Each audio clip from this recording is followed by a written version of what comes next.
Hello everybody, আমার রান্নাঘরে আপনাদের প্রত্যেককে স্বাগত। আমি স্নেহা রয়েছি আপনাদের সঙ্গে। এখন আমরা শিখে নেব ব্রেড অ্যান্ড বাটার পুডিং, কিন্তু না, পুরনো পদ্ধতিতে নয়, একটু নতুন পদ্ধতিতে।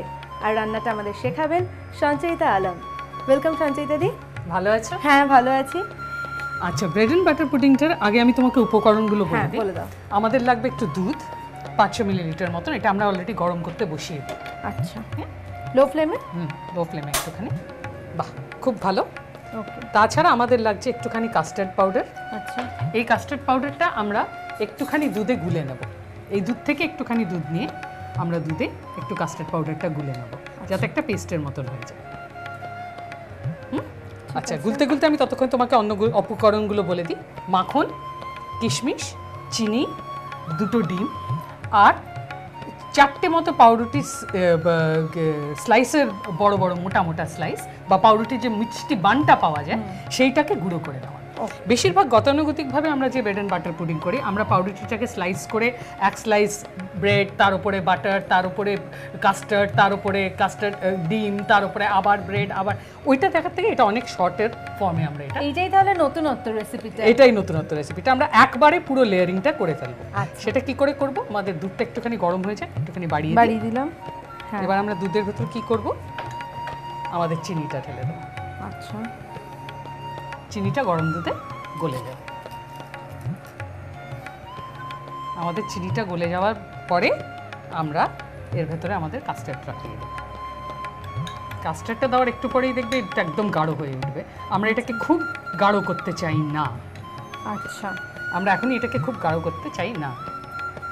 এবার তুমি গ্যাসটা বন্ধ করে দিতে পারো। আচ্ছা, আমরা এর থেকে বেশি ঘন আর হতে দেব না, কেন কি আমাদের এটাকে এখন বেক করতে হবে পুরো কাজটা। আচ্ছা, আমাদের পাউরুটির ভেতর ঢেলে দিলাম পুরোটা। তো আমরা তাতে কি হয়ে গেল, আমাদের পাউরুটি আর কাস্টার্ডের লেয়ারটা মেশানো হয়ে গেল। এর ভেতরে একটু মাখন, আমাদের ব্রেড অ্যান্ড বাটার পুডিং এর ব্রেড, বাটার, কাস্টার্ড তিনটেই হয়ে গেল। এর ভেতরে আমরা আমাদের এটা দিয়ে দিলাম, আমাদের কিশমিশটা, একটু কিশমিশ রেখে দেবো আমরা সাজানোর জন্য। সুন্দর করে দেখেছো কি সুন্দর করে গাঢ় হয়ে গেল নিজে নিজে। এবার আমাদের ডিমটা এর ভেতর মিশিয়ে দিলাম। কোনো গন্ধ থাকবে না ডিমের? তুমি যে কাঁচা ডিমটা দিয়ে দিলে এর মধ্যে। কেন কি এটা এখন আমরা বেক করব। আচ্ছা, আমরা আমাদের ওভেনটাকে একটু গরম করে নেব। কত টেম্পারেচারে দিচ্ছ একটু বলে দাও। 180। আচ্ছা, 180 সেন্টিগ্রেড। বেশিক্ষণ লাগে না আগের থেকে। এটাকে আমরা সুন্দরভাবে আমাদের একটা কন্টেনারে ব্রেড অ্যান্ড বাটার পুডিংটা সাজিয়ে নেব। তাড়াতাড়ি তো হয়ে গেল গো। এখন খালি বেকিংটা বাকি আমাদের। হ্যাঁ, 15 মিনিট মতন প্রায়। কিন্তু এটা বসে বসে একটা একটা করে লেয়ার করা তার থেকে কত সোজা, অনেক সোজা, অনেক তাড়াতাড়ি হয়ে যায়। সঞ্চিতা দি হয়ে এসছে না? হ্যাঁ, অনেকটা। হ্যাঁ, দেখো তুমি রংটা একটু বদলে গেছে, আমাদের পুডিংটা সেট হয়ে গেছে। সবসময় যেটা আমি সবাইকে বলি, ওভেন থেকে জিনিস বার করতে ভীষণ সাবধান, ওভেন গ্লাভস পরে নেবে। বাহ, আমাদের bread and butter pudding set হয়ে তৈরি হয়ে গেছে। এর ওপর একটুখানি রেইজিন ছড়িয়ে দিলাম।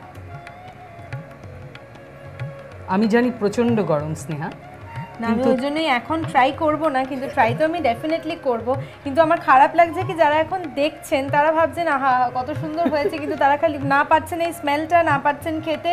তাই আপনাদের যেটা করতে হবে সেটা হলো এটা বাড়িতে চটপট বানিয়ে ফেলতে হবে। আমি তো ট্রাই করব, আপনারা ট্রাই করে দেখুন। আর যদি কিছু মিস করে গিয়ে থাকেন, আমাদের ওয়েবসাইট রইল শুধুমাত্র আপনাদেরই জন্য।